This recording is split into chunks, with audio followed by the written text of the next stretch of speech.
Hi, everybody. Yeah, it's been one of those days. So you think that if you're going through cancer treatment that you'll get like a free pass on other crap happening in your life. But in March, I was due for my mammogram, and my oncologist was going to be the one writing the orders because, good grief, how many times do you need to go see how many different doctors? And I asked him about it, and he said, well, no, let's just put that on the back burner, put that on hold. You got bigger fish to fry.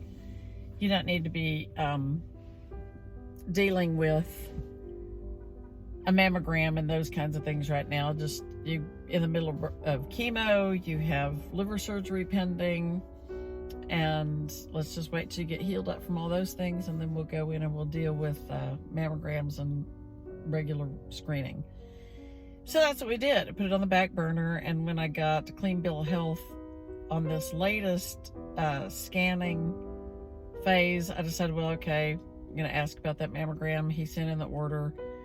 I got called, I got it set up, and came in, and they did the images last week, and then they called me yesterday and said, you need to come in for more pictures. And I'm like, you'd think, after all the crap I've been through, and all the CT scans, and all the PET scans, and just all of the stuff that I've been through, that it would be easy to say, okay, let's just go do it.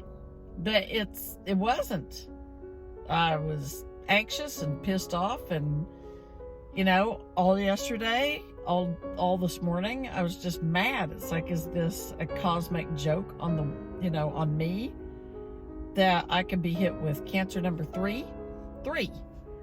And I was just mad. So I come in, and they do and I have scans everywhere. So I came in, I asked them at the desk, do you want me to send my CTs and PET scans and sign the forms to have those sent over here so that the radiologist can look at those before they write a final report?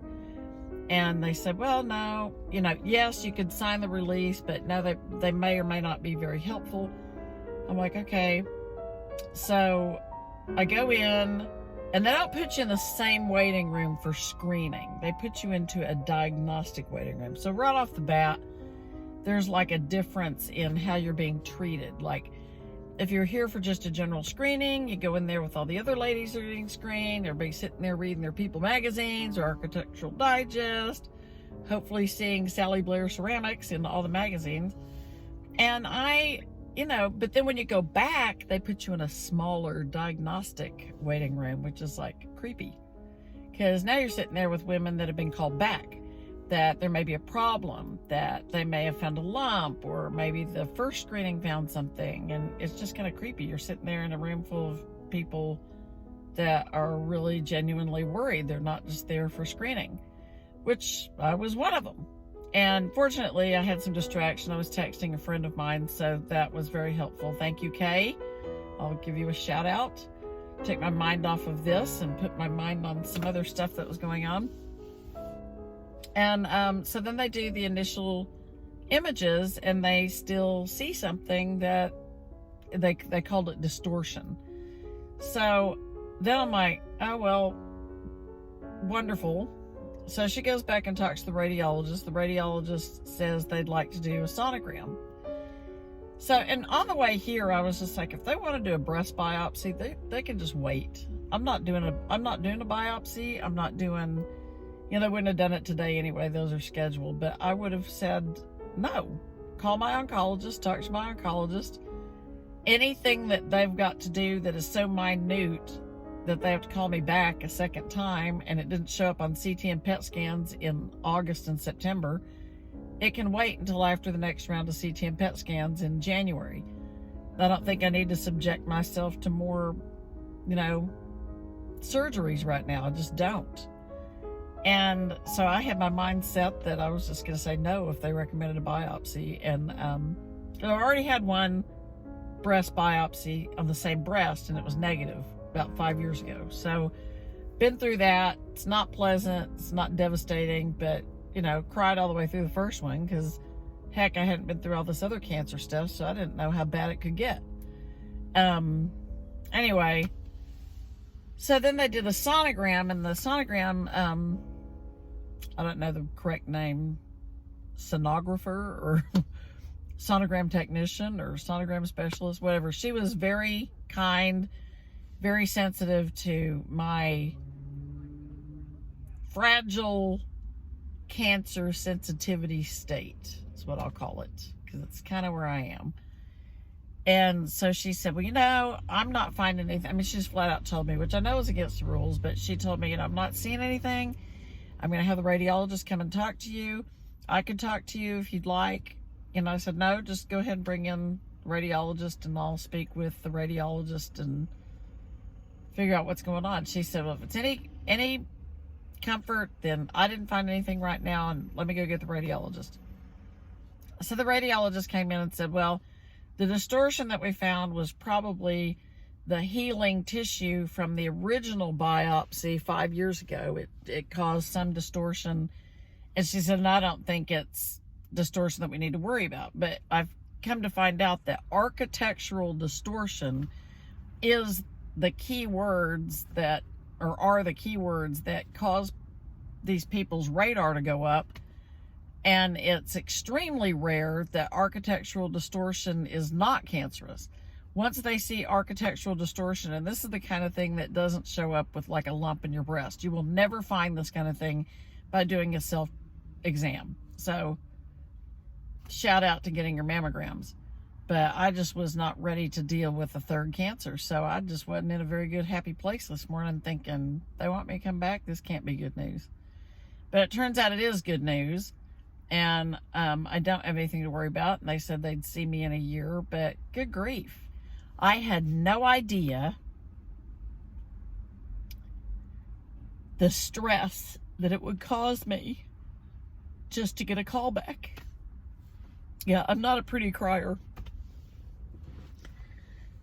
But yeah, a great deal of stress.